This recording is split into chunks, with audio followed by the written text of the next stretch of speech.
શાસ્ત્રીજીને આપણે વંદન કરીએ અને હું સરને શોધી રહ્યો છું જેથી એમને સ્ક્રીન પર મેળવી શકીએ. મારે પહેલા શાસ્ત્રીજીનો એક નાનકડો પરિચય પણ આપવો છે. કૃપયા અને પહેલા એક કામ કરી લેવા દો. ફૂલચંદ શાસ્ત્રીજી એમનો એક નાનકડો પરિચય આપની સમક્ષ પ્રસ્તુત કરું છું.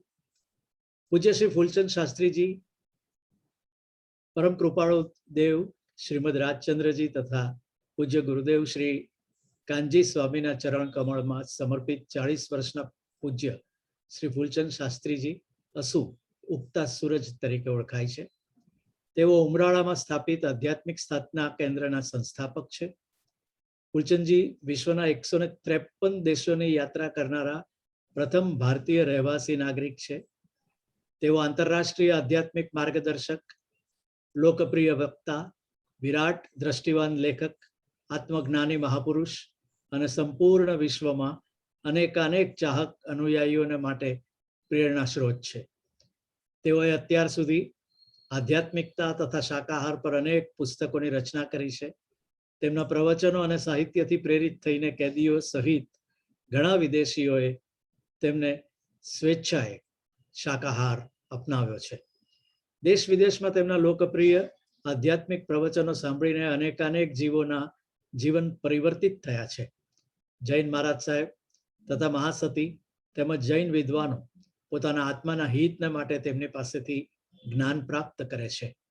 તેઓએ અમેરિકામાં JAINA convention, young Jains of America convention, young Jain professionals તેમાં માર્મિક પ્રવચનો આપીને શ્રોતાઓને મંત્રમુગ્ધ કર્યા છે. પર્યુષણ મહાપર્વ અને જ્ઞાન દીપક, પ્રજ્વલન આત્મસાધના શિબિરોમાં જ્ઞાન પ્રભાવના હેતુ દર વર્ષે તેઓ અમેરિકા અને કેનેડામાં ધર્મ પર્યટન કરે છે. તેમને જ્ઞાનાવતાર, સર, આંતરરાષ્ટ્રીય ભાષાશાસ્ત્રી, ન્યુમરોલોજિસ્ટ ઓફ સાઉથ ઇસ્ટ એશિયા, લબ્ધિધારી મહાપુરુષ વગેરે અનેક પદવીઓ દ્વારા સન્માનિત કરવામાં આવ્યા છે. તેમનો જન્મ 25મી જુલાઈ 1981ના શુભ દિને ગુજરાતના ભાવનગર જિલ્લાના ઉમરાળા ગામમાં અને 19 વર્ષની અલ્પ વયે 1500 આધ્યાત્મિક ગ્રંથ તેમને કંઠસ્થ હતા, જે તેમના પૂર્વજન્મના સંસ્કારનો પરિચય આપે છે. ફિલિપિન્સમાં એકવાર તેઓ 35 રાષ્ટ્રીય અને આંતરરાષ્ટ્રીય ભાષાઓમાં પ્રવચન આપી ચૂક્યા છે. તેઓ સન 2009માં મુંબઈમાં ચૈતન્ય ચમત્કાર વિષય ઉપર એક જ આસનથી ઉઠ્યા વિના સળંગ 78 કલાક સુધી તેમણે પ્રવચન આપ્યું. અત્યાર સુધી તેઓ 35,000 કલાકના પ્રવચન આપી ચૂક્યા છે, જેમાંથી તેમના 10,000 કલાકથી પણ વધુ પ્રવચનો www.fulchandshastri.com પર નિઃશુલ્ક ઉપલબ્ધ છે. વર્તમાનમાં શ્રી શાસ્ત્રીજી વિશ્વભરમાં ધ મેન વિથ અ મિશનના ઉપનામથી લોકપ્રિય થયા છે. તેઓએ તેમના ગુરુ શ્રીમદ રાજચંદ્રજીનું સ્વપ્ન સાકાર કરવાના માટે અત્યાર સુધી શ્રી આત્મસિદ્ધિ શાસ્ત્ર મિશનના માધ્યમથી જીના ગમના સાર આત્મસિદ્ધિ શાસ્ત્રને વિશ્વના 153 દેશોની 415 ભાષાઓમાં અનુવાદ કરીને 1 લાખ કેન્દ્ર પરથી સ્થાપના કરેલ છે. આત્મસિદ્ધિ શાસ્ત્ર મિશન પરમ કૃપાળુ શ્રીમદ રાજચંદ્રજીના 150મા જન્મદિને 4 નવેમ્બર 2017ના દિને સફળ સંપન્ન થયું. તેઓએ વિશ્વભરમાં જીવનમાં અનેક જીવોના જીવનમાં જ્ઞાન દીપક પ્રજ્વલિત કરવાનું અદ્ભુત કાર્ય આરંભ કર્યું છે. આધ્યાત્મિક સાધના કેન્દ્ર દ્વારા સમસ્ત વિશ્વમાં ધાર્મિક પ્રવૃત્તિ સિવાય મેડિકલ, ચેરિટેબલ, એજ્યુકેશનલ તથા સામાજિક પ્રવૃત્તિઓ ચાલી રહી છે.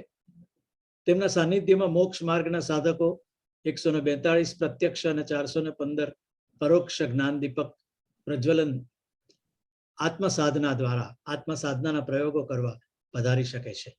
તેમના પ્રવચનો, સુવિચારો અને અન્ય માહિતી મેળવવા માટે એક નંબર જે આપવામાં આવ્યો છે તેના ઉપર વોટ્સઅપ બ્રોડકાસ્ટ લિસ્ટમાં આપ જોડાઈ શકો અને એ નંબર છે 9624446142. તો આવા શાસ્ત્રીજીને મેળવીને આપણે સૌ આજે ધન્ય થઈ રહ્યા છીએ.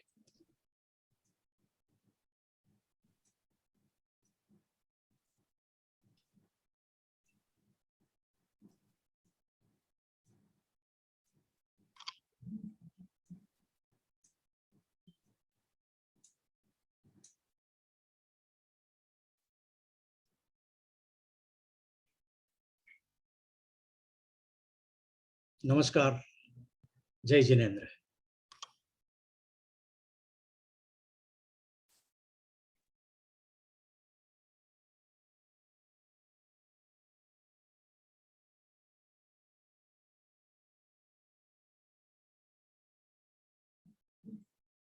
यह जगत सारा क्षणिक है और आत्मा एक नित्य है। आत्मा का अनुभव बस एकमात्र नित्य है।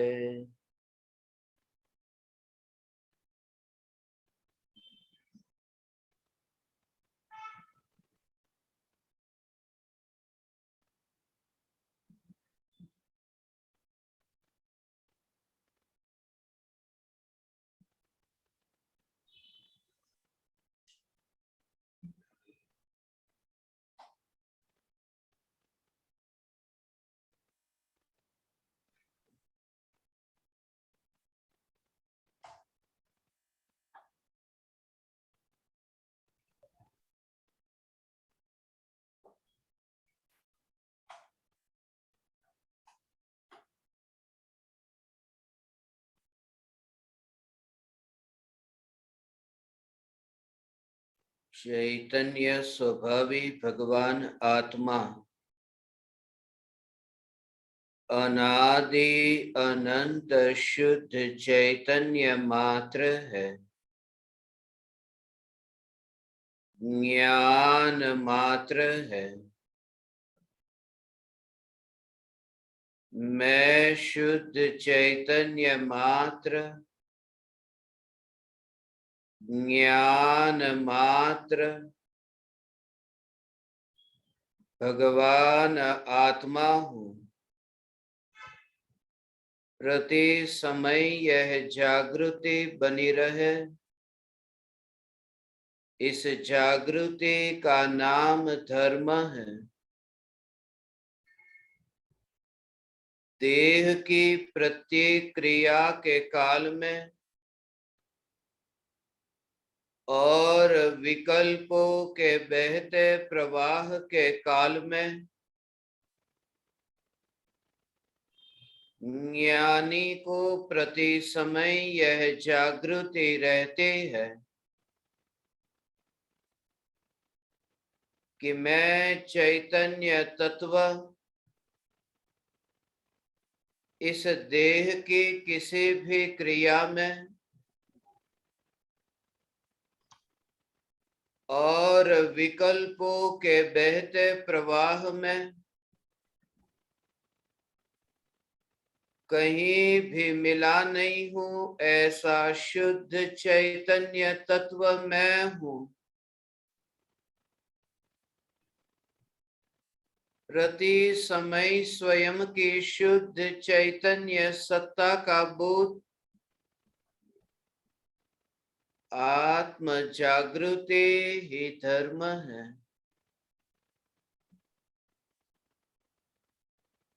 चैतन्य तत्व के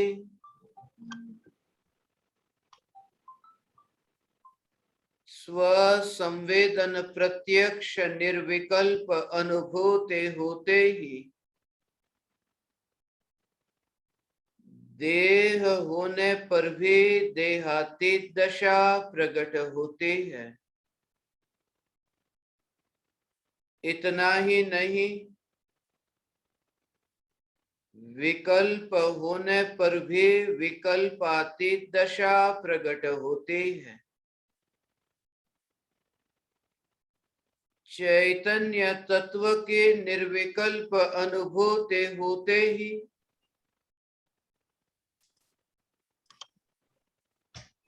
आत्मा में अतीन्द्रिय आनंद का सागर उछलता है। फिर भी ज्ञानी की दृष्टि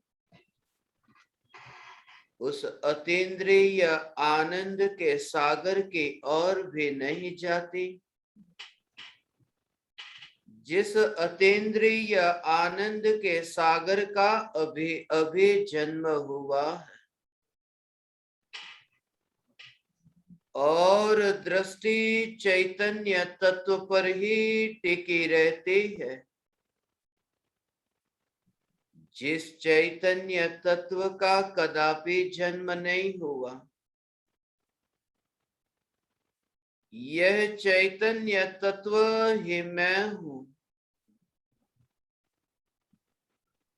चैतन्य तत्व के निर्विकल्प अनुभूति होते ही ज्ञान दीपक प्रज्वलित होता है। ज्ञान दीपक प्रज्वलित होते ही ऐसे यथार्थ श्रद्धा होती है कि मैं त्रिकाल प्रज्वलित ज्ञान दीपक हूं। चैतन्य ज्योति की सत्ता के अतिरिक्त देह रूपी मिट्टी और रागादि विकारी भाव रूपी धुएं में कहीं भी फैला नहीं हूं। ज्ञान दीपक प्रज्वलित होते ही ज्ञानी स्वयं को राख की दीवार का पड़ोसी मानता है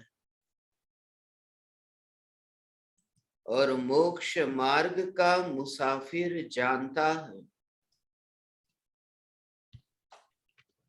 ज्ञान दीपक प्रज्वलित होते ही ज्ञानी को प्रति समय यह जागृति रहती है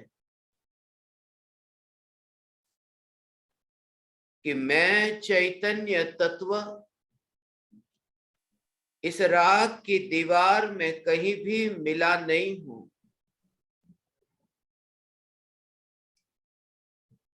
मैं चैतन्य तत्व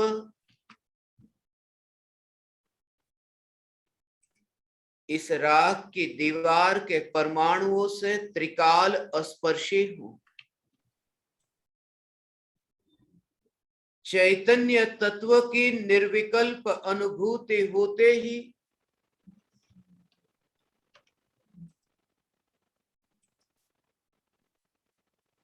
ज्ञानी की प्रत्येक क्रिया ज्ञानमयी होती है। प्रत्येक क्रिया के काल में यह सहज ही भेद विज्ञान की धारा बहती है। सहज ही यह जागृति रहती है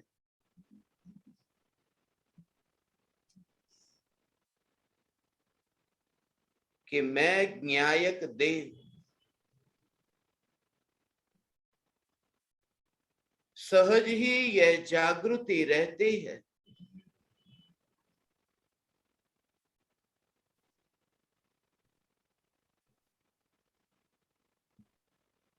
कि मैं त्रिकाल ध्रुव चैतन्य परमात्मा।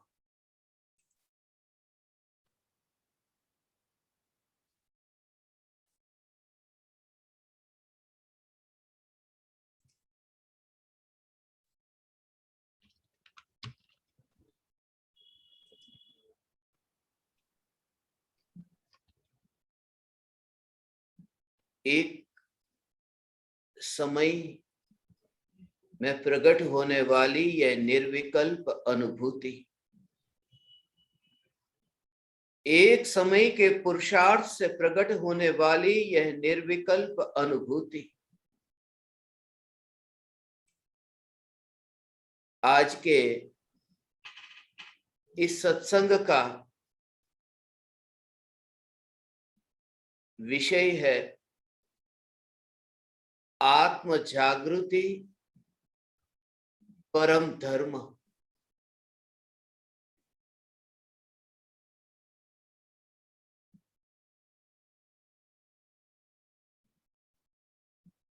जागे को सदा ही सवेरा है, सोते को सदैव रात। सत्संग का समय था 9:30।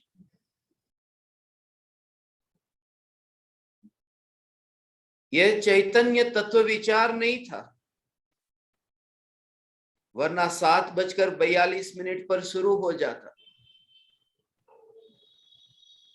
आप ज्ञान दीपकों ने बहुत लंबा इंतजार किया। यही तो आप परमात्माओं की साधना है, यही तो आप परमात्माओं का धैर्य है।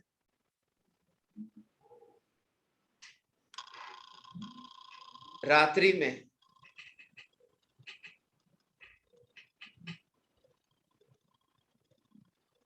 इतनी देरी के बाद भी आप सभी ज्ञान दीपक इंतजार करते रहे। जिस पर मेरा जोर है, आत्म जागृति परम धर्म है।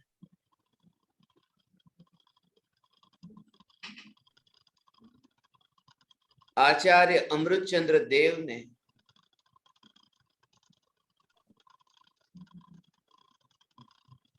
पुरुषार्थ सिद्धि उपाय में संक्षिप्त में यह बताया है, आत्मा में रागादि भावों की उत्पत्ति होना हिंसा है, और आत्मा में रागादि भावों की उत्पत्ति न होना अहिंसा है। हिंसा और अहिंसा, आप लोगों ने यह सुना होगा, अहिंसा परमो धर्म। अहिंसा परम धर्म है। मगर अहिंसा परम धर्म है, यह अहिंसा है क्या? कि रागादि भावों की उत्पत्ति न होना यह अहिंसा है। मगर रागादि भावों की उत्पत्ति कैसे न हो, उसका मूल कारण क्या? मूल कारण है आत्म जागृति। क्योंकि चैतन्य तत्व की निर्विकल्प अनुभूति के बिना, राग से एकत्व ममत्व छूटे बिना, रागादि भावों का अभाव नहीं हो सकता।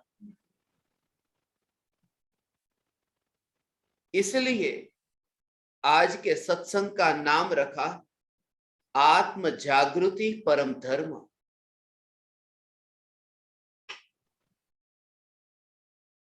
धर्म को पाने के लिए आत्म जागृति। हम सब अधर्मी हैं, धर्म को पाना चाहते हैं। हम धार्मिक होना चाहते, धर्म को अपनाना चाहते। सबसे पहले मैं एक बात बता दूं कि धर्म छोड़ा या पाया नहीं जा सकता। धर्म भूला जा सकता है और याद किया जा सकता है।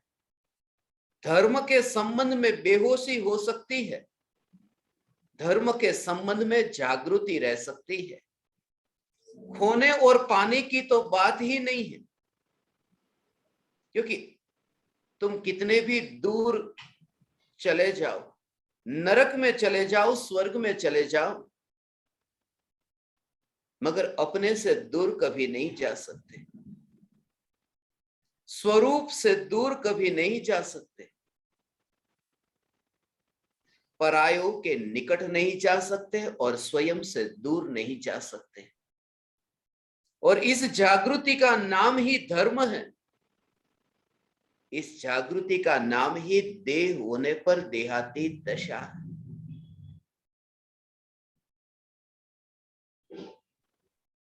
जागृति प्रकट होते ही कुछ नया नहीं होता, सिर्फ भ्रम मिट जाता है। जैसे घना अंधेरा हो, और घने अंधेरे में तुम्हें यह भ्रम हो गया हो कि यहां सांप है, और जैसे ही उजाला हुआ और तुमने देखा कि रस्सी है, रस्सी है यह तुमने देखा, तब सांप चला नहीं गया, क्योंकि सांप पहले भी नहीं था। उजाला आने से सांप चला नहीं जाता, उजाला आने से सांप संबंधी भ्रम चला जाता है। रस्सी थी और रस्सी दिखाई देने लगती है। आत्मा की अनुभूति होती है तब देह चला नहीं जाता। देह तो रहता है, मगर यह श्रद्धा होती है कि चैतन्य तत्व जहां मेरी सत्ता है, जहां मेरा अस्तित्व है, वहां ये देह के अनंत परमाणुओं का अस्तित्व नहीं।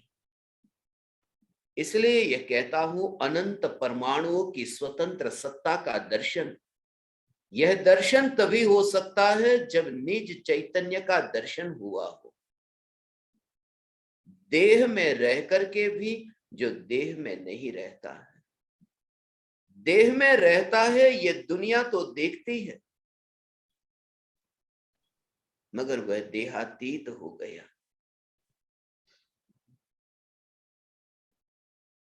इसी का नाम तो आत्म जागृति है।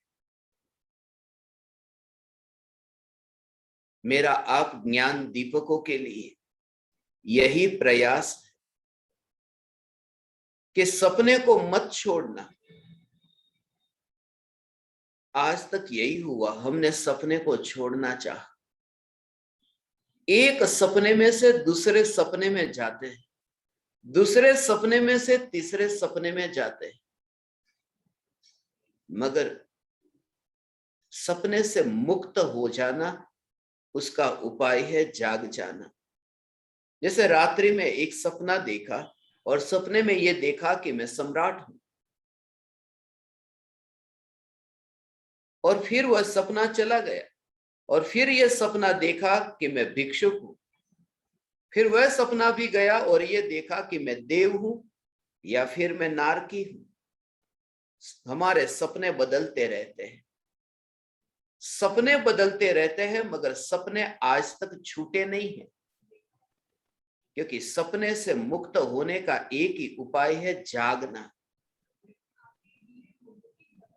और जब तक चैतन्य तत्व की यह स्व संवेदन प्रत्यक्ष अनुभूति नहीं होती, तब तक जागृति नहीं होती। और जैसे ही तुम जागे कि पहचान न पाएगी ये दुनिया, क्योंकि जलते हुए दिए और न जलते हुए दिए, उनके बीच में वजन की दृष्टि से देखो तो कोई अंतर नहीं है, दोनों का वजन एक सा है। मगर अंधा नहीं पहचान पाता, आंख वाला पहचान लेता है। आंख वाला दीपक की रोशनी से पहचान लेता है कौन सा दिया जल रहा है, कौन सा नहीं जल रहा। खाने की क्रिया, बोलने की क्रिया, चलने की क्रिया, ये देह की प्रत्येक क्रिया ज्ञानी और अज्ञानियों की समान हो सकती है,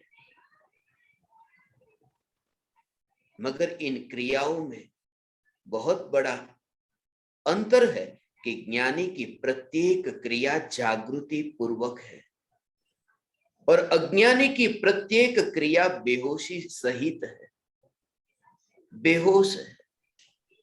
कभी कभी सत्य बोल दे कि मैं चैतन्य परमात्मा हूं, शास्त्रों से पढ़ करके, गुरु के मुख से सुन करके, मगर सिर्फ पढ़ने और सुनने मात्र से कोई ज्ञानी तो नहीं हो जाता।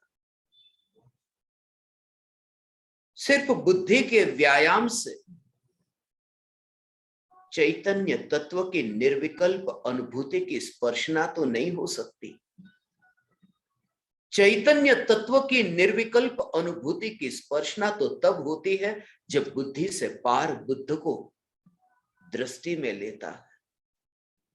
बुद्धि को देखता है सामने और बुद्ध को देखता है यहां। बोलने वाला तो सामने दिखाई देता, मैं अभी तुम्हारे सामने बोल रहा हूं।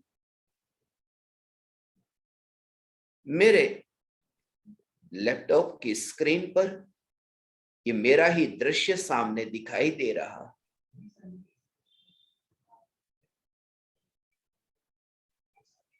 ये मेरा ही दृश्य सामने दिखाई दे रहा है, मगर ये दृश्य जैसे मैं आपसे कहूं कि ये सामने दिखाई दे रहा है, तुम्हें भी सभी को अपने अपने दृश्य अपने अपने मोबाइल की, कंप्यूटर की, लैपटॉप की स्क्रीन पर सामने दिखाई देता होगा।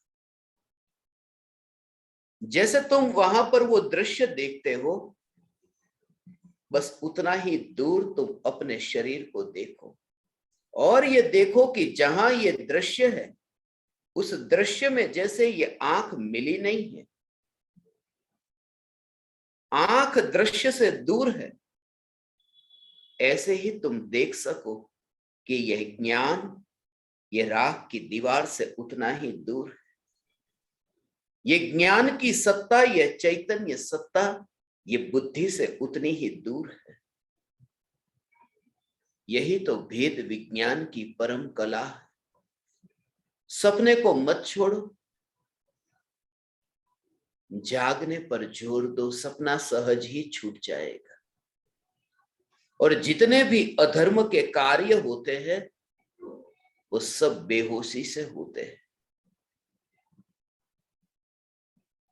नागार्जुन के पास एक चोर गया, जो चोर पलट करके सन्यासी हो गया। नागार्जुन ने उस चोर से पूछा कि तूने चोरी करना बंद कर दिया, क्या हुआ?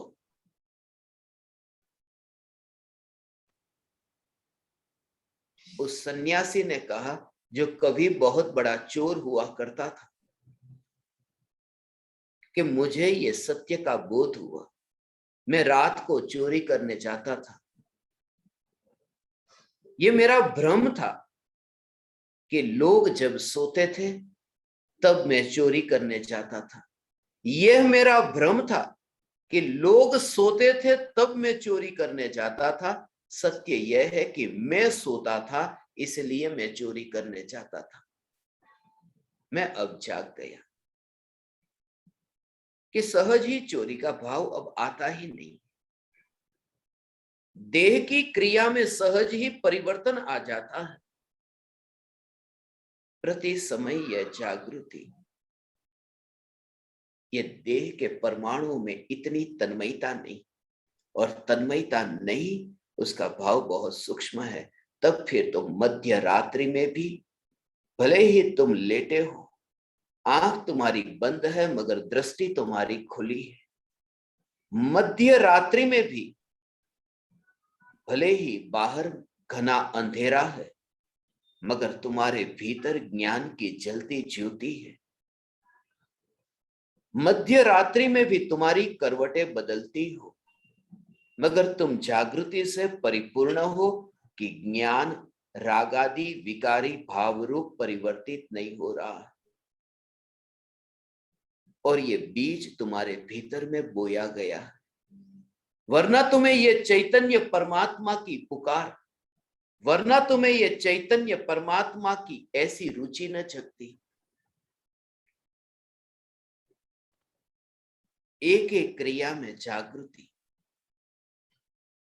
बुद्ध के जीवन की एक घटना। बुद्ध ने जब उनके चेहरे पर मक्खी बैठी, मक्खी को ऐसे उन्होंने उड़ाया, मक्खी तो उड़ गई मगर थोड़ी देर बाद उन्होंने फिर से हाथ घुमाया,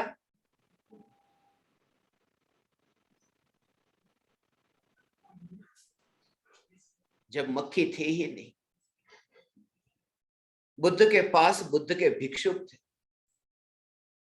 उन्होंने पूछा कि पहली बार तो आपने मक्खी उड़ाई, यह बात समझ में आ सकती है, दूसरी बार मक्खी नहीं थी, फिर भी हाथ क्यों घुमाया? बुद्ध ने कहा, पहली बार जब मैंने मक्खी को उड़ाया, वो बेहोशी में उड़ाया था। तुरंत ही मुझे ख्याल आया कि अगली बार मक्खी बैठे तो मैं ऐसी सावधानी से उड़ाऊंगा, जागृति में उड़ाऊंगा। मक्खी थी नहीं, मगर कभी मक्खी बैठे तो कैसे उड़ाना, उसकी मैंने प्रैक्टिस कर ली। जागने का प्रयास, ये जो तत्व विचार से ये जागृति का तुम्हें अभ्यास हो रहा है, ये चैतन्य की पुकार सुन करके जो बिल्कुल आदती जीवन है, उस आदती जीवन से मुक्त होने के लिए तुम्हारे भीतर में जो ये भाव जगा है, बिल्कुल मशीन की भांति ही ये जीवन है। इस जीवन को तुम जीवन कहते हो। शरीर रात्रि में लेटता है, सुबह उठता है, फिर नहाना धोना, फिर मंदिर जाना, दुकान जाना, ये सब देह की क्रिया, इसे तुम जीवन कहते हो। एक समय के लिए भी बेहोश हुआ कि निगोद में जाने की तैयारी हुई। एक समय की बेहोशी निगोद की यात्रा की तैयारी है। इसलिए मैं ये नहीं कहता कि महावीर भगवान की भक्ति करो, पूजा करो। इसलिए मैं ये नहीं कहता भूखे रहो, प्यासे रहो। इसलिए मैं ये नहीं कहता कि सुबह उठ करके जल्दी ब्रह्म मुहूर्त में तुम उठ जाओ। मैं ये नहीं कहता ब्रह्म मुहूर्त में तुम उठ जाओ। मैं ये कहता हूं कि तुम इस जागृति से भर जाओ कि तुम ब्रह्म हो, और तुम ब्रह्म हो ऐसा तुम एक मुहूर्त के लिए यदि तुम स्थिर होकर के अनुभव करो, तो में केवल ज्ञान प्रकट होगा। ब्रह्म मुहूर्त का भाव यही था, एक समय नहीं, एक मुहूर्त के लिए। एक समय के लिए रहे तो सम्यक दर्शन होगा, मगर एक मुहूर्त के लिए तुम्हें ये बोध रहे, तुम्हें ये अनुभव रहे कि मैं बुद्ध हूं। मगर हमने 3 बजे 4 बजे उठने को ब्रह्म मुहूर्त मान लिया कि ब्रह्म मुहूर्त में उठ गए। ब्रह्म मुहूर्त में तुम घड़ी में अलार्म लगा करके उठ जाओगे, तुम 4 बजे उठ जाओगे, मगर 4 बजे उठने वाला कोई धार्मिक हो जाता है? 4 बजे उठने से यदि धर्म हो जाता तो मुर्गे को 4 बजे उठने से धर्म होना चाहिए। मुर्गे 4 बजे उठ जाते हैं ऐसा नहीं, उठा देते भी है। मुर्गे की आवाज सुनकर के ही तो लोग उठ जाते हैं। तो मुर्गे तो बड़े धार्मिक होने चाहिए। चौकीदार है, पूरी रात रात भर जगते हैं, ब्रह्म मुहूर्त में उठते नहीं, रात भर सोते नहीं। इसलिए मेरा जोर उस पर नहीं तुम कितने बजे उठे, कितने बजे सोए। मेरा जोर उस पर नहीं कि तुम कैसे चलते हो, कैसे बैठते हो।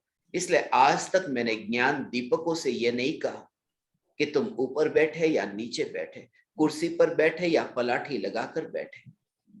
इसलिए मैंने आज तक तुमसे यह नहीं पूछा कि मंदिर गए या दुकान गए, बताओ आज तुम्हारा दिन कैसा रहा।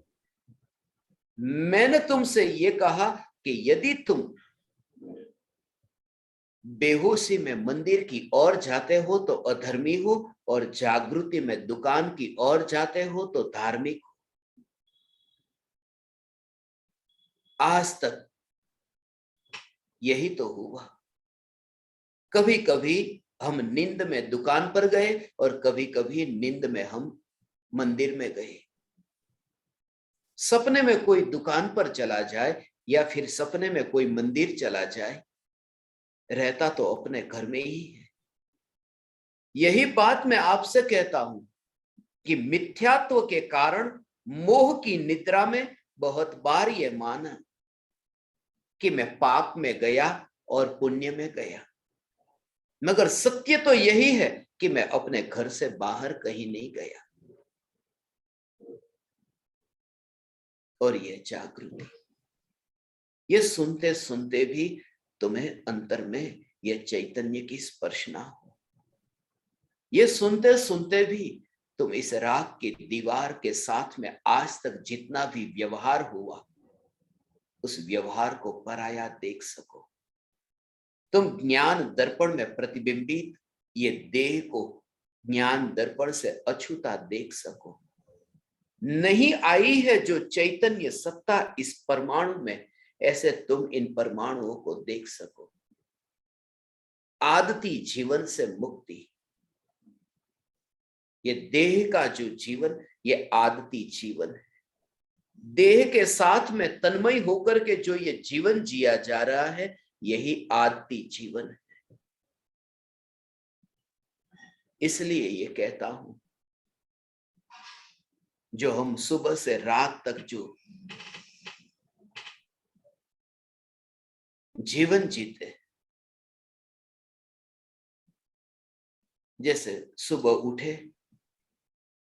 मंदिर गए, दुकान गए, भोजन किया, घूमने फिरने गए, ये जो देह की क्रिया, और जैसे ही रात को नींद आई और सो गए।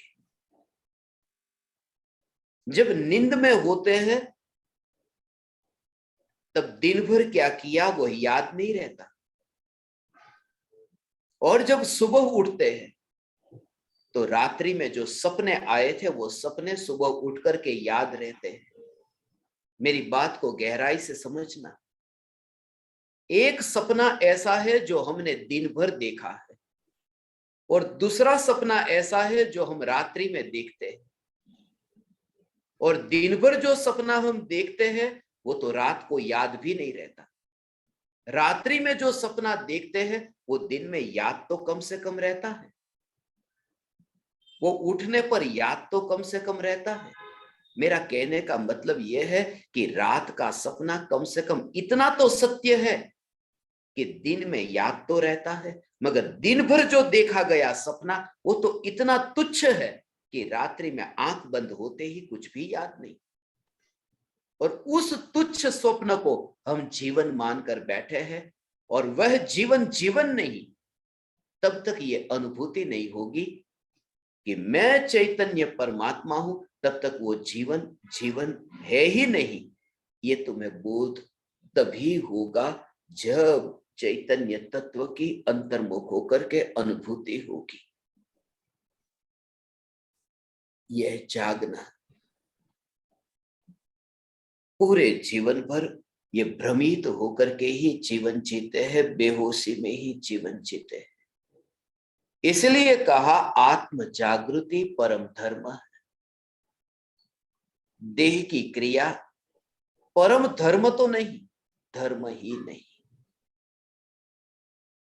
क्योंकि आत्मा का धर्म आत्मा में घटित हो, धर्म आत्मा का और घटित हो देह में,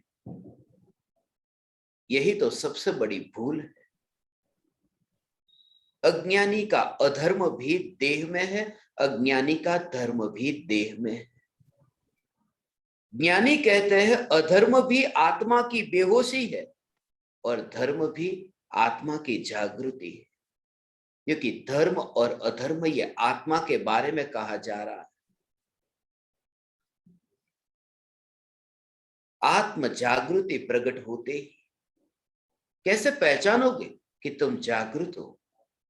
तुम्हें सोचना न पड़ेगा। आधी रात को 2 बजे भी यदि कोई तुम्हें उठाए और पूछे कि तुम्हारे कितने भाई बहन, तुम्हारे गांव का नाम क्या है, तुम्हारा पता बताओ, तुम तुरंत ही बता देते हो। सोचना नहीं पड़ता कि कौन। जैसे ही तुम्हारी नींद खुले, मध्य रात्रि में तुम्हारी नींद खुले, तुम सीधे ही, तुम्हें जाना है मल मूत्र का विसर्जन करने के लिए, तुम उसी दरवाजे की ओर पहुंच जाते हो। सोचना पड़ता है?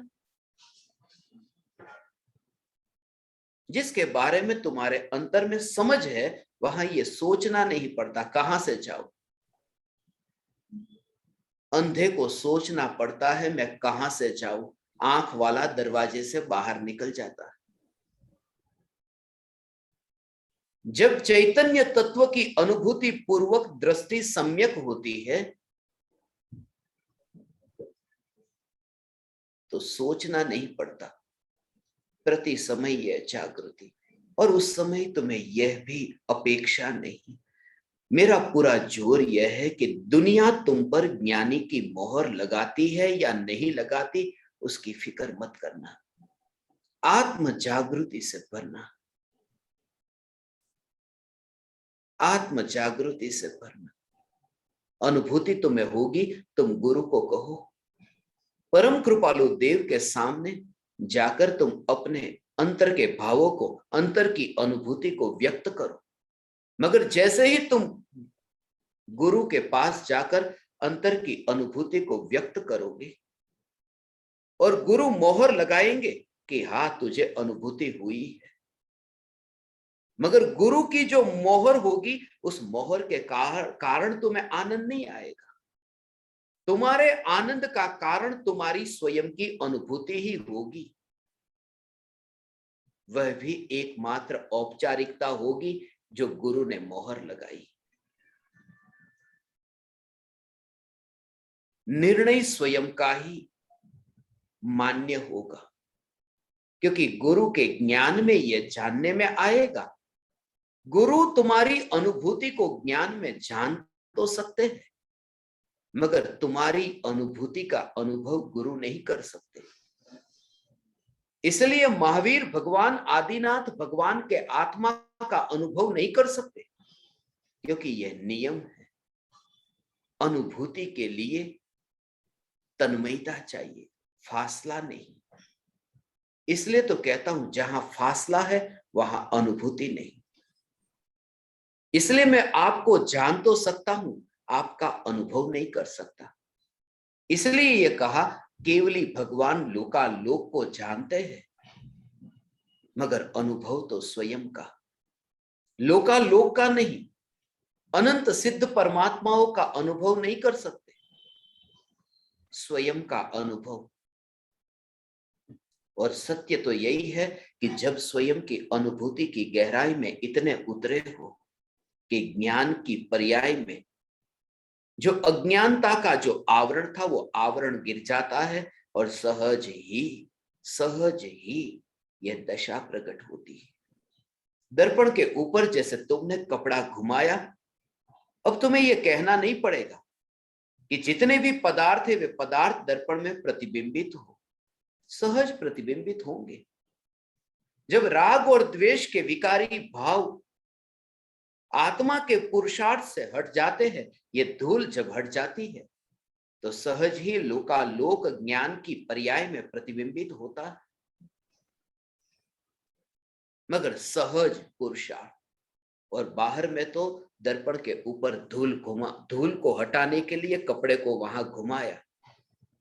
यहां तो उतना भी नहीं करना पड़ता, सिर्फ स्वयं की अनुभूति हो और राग द्वेष के भावों की धूल हटने लगती है अंतर्मुख होकर के।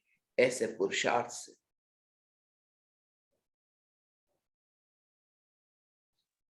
हे ज्ञान दीपक, चैतन्य तत्व की निर्विकल्प अनुभूति ही एकमात्र उपाय है। आत्म जागृति का, आत्म जागृति परम धर्म, परम धर्म कहा, सर्वोच्च धर्म नहीं कहा, परम धर्म। परम का भाव होता है, श्रेष्ठ नहीं, बेस्ट नहीं। अपन कहते हैं ना परम कृपालु देव श्रीमद राजचंद्र जी, परम कृपालु। पारिणामिक भावों के भेद में भी ये कहते हैं परम पारिणामिक भाव, परम धर्म के लिए भी ये कहा परम धर्म। अहिंसा परमो धर्म। आत्म जागृति ही अहिंसा है, आत्म जागृति परम धर्म है। परम का अर्थ है जो बिल्कुल ही अलग प्रकार का। जैसे एक सीढ़ी है, उस सीढ़ी के ऊपर जाओ और ऊपर जाओ और ऊपर जाओ, उसमें जो सबसे ऊंची सीढ़ी है उसको सर्वोच्च कहते हैं। कोई व्यक्ति इस पद पर है, कोई व्यक्ति इस पद पर है, कोई व्यक्ति इस पद पर और कोई व्यक्ति इस पद पर है। जो व्यक्ति इस पद पर है वह व्यक्ति परम पद पर नहीं है, वह व्यक्ति सर्वोच्च पद पर है। परम पद का अर्थ यह है कि ये जितने भी लेवल से, ये जितने भी स्तर है, उन सभी स्तरों में जिसकी तुलना नहीं हो सके, ऐसा अलग ही जाति का पद, उस पद को परम पद कहते हैं। धर्म बाहर के क्रियाकांड में बहुत माना,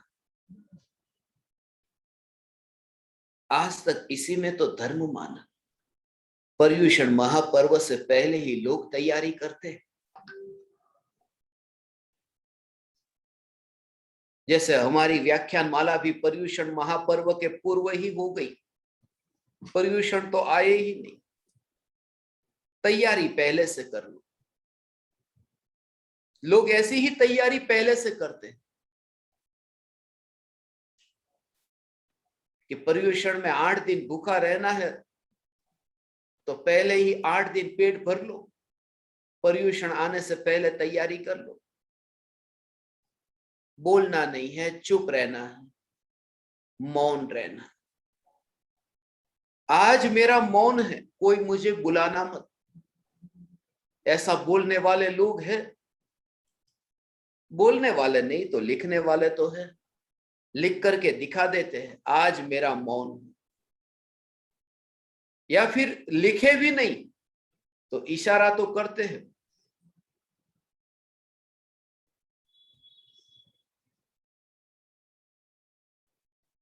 आज धर्म हो गया, मौन हो गया। यदि नहीं बोलने से कोई धार्मिक हो जाता तो सभी एकेंद्रीय मौन होते हैं, सभी एकेंद्रीय धार्मिक हो जाते। एक ही स्थान पर टिक करके रहना, बैठना, कहीं जाना आना नहीं, इतना मात्र से कोई धार्मिक होता तो नीम के पेड़ को देखो, पीपल के पेड़ को देखो, नारियली के पेड़ को देखो, ये सभी एकेंद्रीय। पहाड़ को ही देख लो, ये सब एकेंद्रीय धार्मिक हो जाते। देह एक ही जगह बैठा रहे, उस कारण से यदि कोई धार्मिक होता,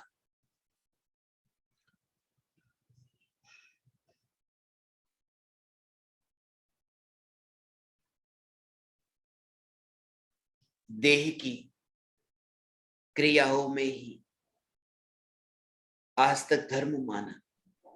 यहां तक कि मुनि हो गया, मुनि होकर के एक हाथ में पीछी और दूसरे हाथ में कमंडल, मगर हाथ में पीछी रखी, मोर की पीछी। क्या कोई मोर पीछी हाथ में रख करके धार्मिक हो जाता है? ये धार्मिक की पहचान नहीं है। बाहर में तुम्हें अपरिग्रही दिखेंगे, मगर उसे मैं धर्म नहीं कहता। किसी भी ज्ञानी ने देह की क्रिया को धर्म नहीं कहा। चमड़े में धर्म घटित होता है। तुम बाहर से भीतर जाना चाहते हो, बाहर से भीतर मत जाओ, भीतर से बाहर व्यक्त हो।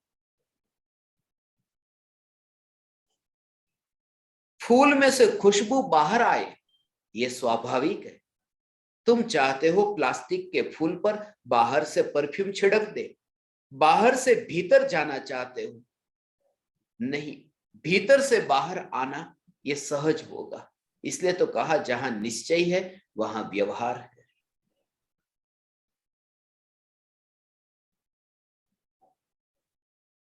भीतर से बाहर आओ, जागो। अभी जो क्रिया हो रही है, तुम्हें स्वयं को ही पता नहीं कि ये क्रिया क्यों हो रही है। बुद्ध ने अपने भिक्षुक को कहा, जो अपने बिल्कुल पास में बैठा था, उस भिक्षुक के पैर का अंगूठा हिल रहा था। बुद्ध ने पूछा कि तुम्हारा पैर का अंगूठा क्यों हिल रहा है? जैसे ही बोले कि उस भिक्षुक का अंगूठा हिलना बंद हो गया।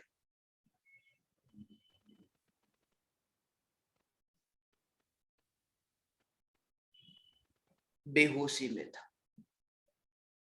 उस भिक्षुक ने कहा, क्षमा करना, मुझे पता ही नहीं था ये अंगूठा हिल रहा है, मेरा ध्यान नहीं था। बस ऐसा ही हमारी प्रत्येक क्रियाओं का, जिसमें कोई जागृति नहीं है मगर क्रियाएं हो रही है। आत्म जागृति अर्थात इतनी सावधानी। एक जैन फकीर रंजाइनी हुआ। रंजाइनी को पूछा कि जागृति का अर्थ क्या? उसने दो दृष्टांत दिए। उसने ये कहा कि जैसे एक लकड़ी की पट्टी है और लकड़ी की पट्टी को जमीन पर रखो, 10 फीट ऐसी लंबी और 1 फीट ऐसी ऐसी चौड़ी ऐसी लकड़ी की पट्टी, उस लकड़ी की पट्टी को जमीन पर रखो और उस पर चलो। और दूसरा कि उसी लकड़ी की पट्टी को 10 मंजिल वाली एक इमारत है, उसी के पास में दूसरी 10 मंजिल की इमारत है, उसके बीच में थोड़ी सी जगह है, 2 इमारत के बीच में, और इस लकड़ी की पट्टी को उस छत पर रखो जो दोनों को जोड़ती हो, और फिर उसके ऊपर चलो। क्या तुम ऐसे ही चलोगे जैसे तुम नीचे चले थे? अब तुम्हारी ऐसी जागृति होगी जैसे तुम नीचे थी, नीचे पूरी तरह से बेहोश चले थे। अब तुम एक एक कदम जब आगे बढ़ाते हो पूरी सावधानी से। मैं तुमसे ये नहीं कहता कि सावधानी और जागृति का अर्थ है कि धीरे धीरे देह की क्रिया हो। कुछ लोग ऐसा समझते हैं। आत्म जागृति, कुछ लोग मुझसे पूछते हैं कि ज्ञानी की प्रत्येक क्रिया जो होती है ना, वो ऐसी होती है बिल्कुल जागृति पूर्वक। वो हड़बड़ी नहीं मचाते, भागदौड़ न करे, बिल्कुल शांति थी। જે રીતે થઈ શકે એ રીતે સહજ રૂપે, ભાગદોડ નહીં કરવાની. જમે તો પણ જ્ઞાનીનું જમવાનું બિલકુલ ધીરે ધીરે હોય, જ્ઞાનીનું બોલવાનું બિલકુલ ધીરે ધીરે હોય. જ્ઞાની એટલે કે જેની બધી જ ક્રિયાઓ એટલી શાંતિથી થતી હોય. यही तो सबसे बड़ा भ्रम है तुम्हारा, यही तो अज्ञानता है तुम्हारी. तुमने ज्ञानी को पहचाना नहीं. देह की क्रिया का कोई संबंध नहीं. मुझे बहुत बार ये विचार आता जब मैं कुछ साधकों को ये बोलता हुआ सुनता कि ज्ञानी की तो क्रिया इतनी धीरे धीरे शांत होती, तो क्या भरत चक्रवर्ती युद्ध के मैदान में यदि चक्र छोड़ेंगे तो क्या धीरे धीरे छोड़ेंगे? यदि दो सम्यक दृष्टि लड़ाई लड़ते हैं और तलवार चलाते हैं तो तलवार क्या धीरे धीरे चलाएंगे ऐसे स्लो मोशन में? ज्ञानियों का युद्ध भी होता है, लड़ाई भी होती है. मंदिर जाते हैं, दुकान पर जाते, वो देह की क्रिया ऐसे ही होगी, सिर्फ जागृति के प्राण होंगे. कदम आगे बढ़ते होंगे दुकान की ओर, ऑफिस की ओर, और जागृति ये होगी, कदम आगे बढ़ते होंगे कि ये देह दुकान की ओर जा रहा है, और जागृति ये होगी कि ध्रुव चैतन्य सत्ता जो राग और द्वेष के भावों की ओर नहीं जा रही, नहीं जा रही. नहीं जा रही का भाव समझते हो भगवान? नहीं जा रही का भाव है कि त्रिकाल ध्रुव चैतन्य सत्ता जड़ नहीं हो रही. 1% भी उसमें जड़ता नहीं आ रही। वो सर्वांग समस्त प्रदेशों पर स्वयं को चैतन्य रूप अनुभव करता है। मैं चैतन्य चैतन्य चैतन्य ऐसा अनुभव करता है। जड़ रूप अपने को देखता नहीं, जड़ रूप पलटता हुआ देखता नहीं। यही तो विशेषता है। हे ज्ञान दीपक, तुम्हें यह जागृति कि तुम अपने को विकल्पों में जाता हुआ न देखो, विकल्प को अपने में आता हुआ न देखो। वो यहां आता नहीं। मेरे घर के द्वार बंद है, यहां कोई नहीं आ सकता। इस घर में किसी का प्रवेश नहीं हो सकता। मैं सम्राट की भांति जीता हूं, यहां कोई प्रवेश नहीं कर सकता। जैसे सम्राट को अपने किले पर कितनी श्रद्धा होती है कि ये मेरा किला है, यहां कोई पराया मेरे राज्य में प्रवेश नहीं कर सकता। ऐसे ही तुम्हें आत्मा के असंख्य प्रदेश, ऐसे घन प्रदेश ऐसे तुम्हें दिखाई दे कि असंख्य प्रदेशों में ऐसी घनता दिखाई दे कि कोई भी प्रभाव, कोई भी विभाव, कोई भी विकार मेरे चैतन्य महल में आ ही नहीं सकता। मैं सम्राट की भांति जीता हूं क्योंकि मैं स्वयं चैतन्य सम्राट हूं। शुरुआत तो करनी पड़ेगी, छोटी छोटी घटनाओं से ये प्रयोग प्रारंभ करने होंगे। मगर यदि तुम्हारी दिशा देह की ही होगी, ये पर्युषण महापर्व को मनाने के लिए तुम यहां आए हो, शुरुआत की है। ये जैन युवक संघ सूरत से, पिछली बार भी इस संस्था में अपना एक सत्संग था।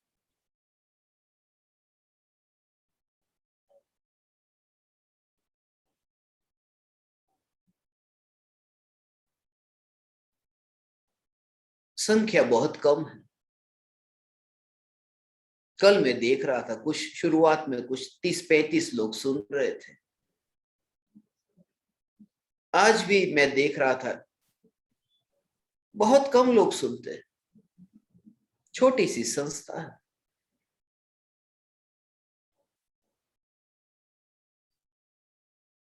मगर एक भी व्यक्ति इस चैतन्य की पुकार को सुन करके यदि अपना ज्ञान दीपक प्रज्वलित करे, पर्याप्त है। मार्ग पर चलने के लिए एक ही जलता हुआ दिया हो, मार्ग पर यात्रा हो जाएगी।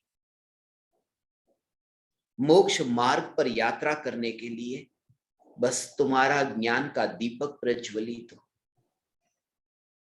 मैंने हजारों लोगों की भीड़ में प्रवचन दिए हैं। 10-10 हजार लोग, 15-15 हजार लोगों के बीच में हजारों लोग बैठते थे। मगर उस समय मेरा जोर संख्या पर था। अब मैं भावना को देखता हूं, अब मैं संवेदना को देखता हूं, अब मैं पिपासा को देखता हूं। अब भटकते हुए, थके हुए, उबे हुए ऐसे जीव को देखता हूं जो बस सर्वस्व समर्पण करके, सब कुछ अर्पण करके सत्य की अनुभूति करना चाहता हूं। दमन से नहीं, संयम से।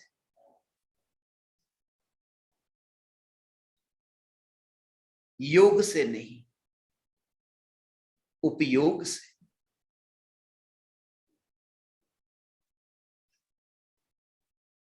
राग के विकल्प से नहीं, निर्विकल्प होकर के जो इस अनुभूति को उपलब्ध होना चाहता। इसलिए आदरणीय भद्रेश भाई, पिछले साल भी आपका वात्सल्य और प्रेम देख करके मुझे सत्संग के लिए भावना जगी। इस बार भी मैंने एक बार भी सोचे बिना आपकी इस संस्था में एक दिन के सत्संग के लिए आना चाहा। मैं ऋणी हूं आप परमात्मा का, जिन्होंने मुझे पर्युषण महापर्व की जैन युवा मंडल सूरत आपकी संस्था में एक सत्संग का अवसर दिया। मैं गुजराती में बोल सकता था, ગુજરાતીમાં પણ સત્સંગ આપી શકતો તો મને ગુજરાતી આવડે છે, પણ અત્યારે અમુક જ એવા સાધકોને હું જોઈ રહ્યો છું જેને ગુજરાતી આવડતી હોય, અને એટલા માટે જ આજનો સત્સંગ હિન્દીમાં રાખવામાં આવ્યો, કારણ કે આ બધા જ વિરલાઓ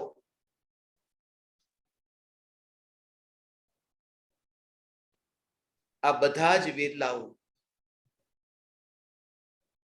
આ સત્સંગનો લાભ લઈ શકે। आज के दिन ये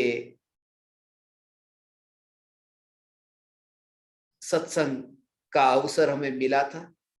1 घंटे का समय था, 10 बजे सत्संग शुरू हुआ, इसलिए 11 बजे पूरा होगा। 1 घंटे का सत्संग था, मैं अपना पूरा 1 घंटा लेना चाहता था, इसलिए आधा घंटा तुम्हें ज्यादा जगाया। मैं छोड़ता नहीं हूं, मिला मौका तो पूरा नहीं छोड़ता हूं, फिर रात के 1:30 भी बज जाए। कल भविष्य में आज के दिन के लिए ये हमारी लिंक थी जो जूम की, वो लिंक सिर्फ आज के लिए थी, क्योंकि इनकी संस्था में हमारा सत्संग होना था। कल से अपनी जो रेगुलर आस कुमराला की लिंक पर अपना रोज का सत्संग होता है, चैतन्य तत्व विचार होता है, वो होगा। मैं आप समस्त परमात्माओं को बार बार